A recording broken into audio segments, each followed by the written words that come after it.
What's up, you guys? We're back again. Today we're starting with some inchworm up down dog. So I stand at the back of my mat, fold forward, walk my hands out into a plank nice and slowly. I go to up dog first, so my hips are up close to the ground. I'm just stretching the front of my body, and then I go back to down dog and stretch more the back of my body. I walk my hands back to my feet, stand up, that's one, and then repeat, so on and so forth. After that, we're doing bootstrappers. So I sit into my squat, elbows are inside my knees at the bottom, my hands are underneath my feet. I lift my hips up, stretch the back of my legs, and then come back down. So it's kind of like a squat, just with your fingers underneath your toes the whole time.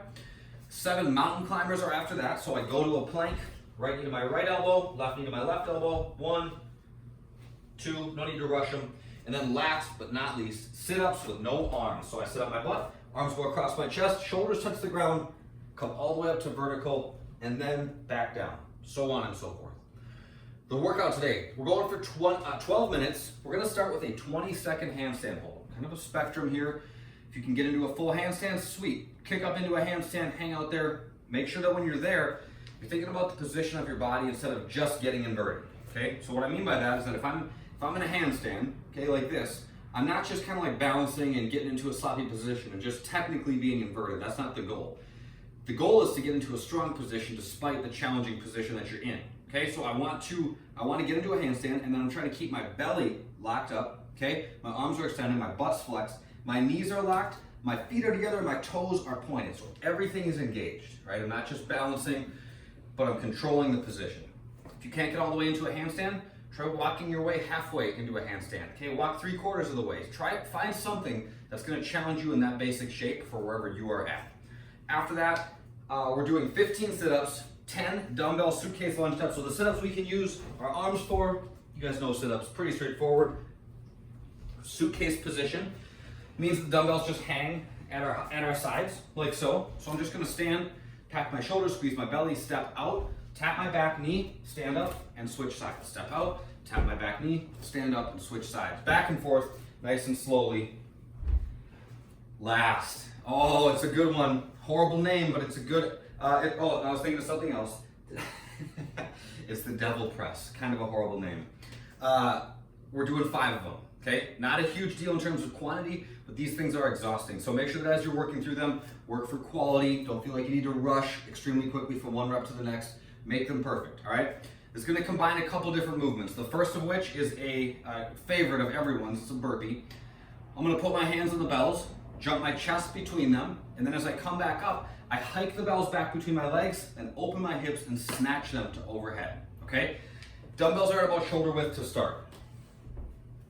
All right, from here, I just do a burpee between them, okay? No big deal. So hands go to the bells, burpee. When I come back up, my feet jump wide, okay? So I'm here, I hike the dumbbells back between my legs, open my hips, and come all the way up to overhead. That's 1, all right? So again, I set them down, jump back, feet jump back nice and wide, pull them back between my legs, and then lift them all the way up to overhead in one motion.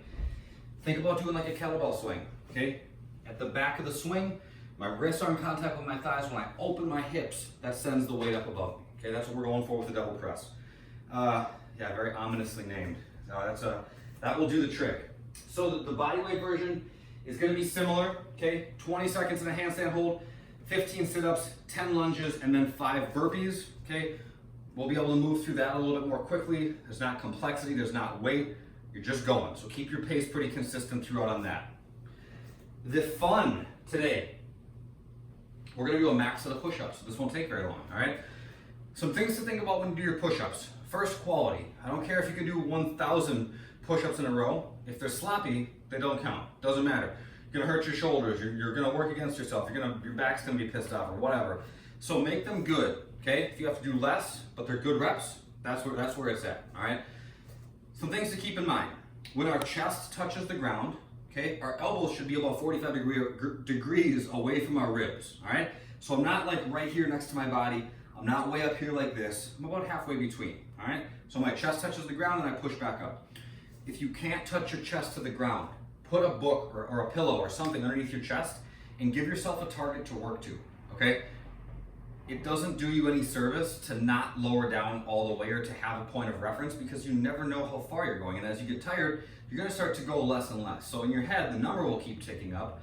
But if the standard is constantly changing, how do you really know where you're at? So make sure that you have some kind of target to touch to at the bottom. You will ultimately benefit from that the most. The mobility work today is just going to be a 3-minute per side T-spine rolling with a lacrosse ball. So I'm going to lay on my back. I start with the ball right at the base of my neck on the left side, or you can start on the right, whatever.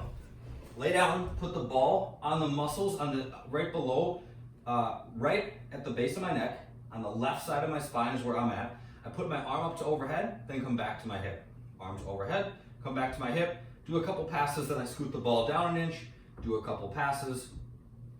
You're just working up and down the top half of your back for 3 minutes per side. If you find some spots that feel like they could use some extra attention, hang out there. That's always a good way to just kind of work through some of the kinks that might need it more than other spots. So if you feel something specifically sticky, hang out, work on that for a little bit longer. I think you will benefit from it. That's it. That's all for today, you guys. I will see you on the next one. Have a good day.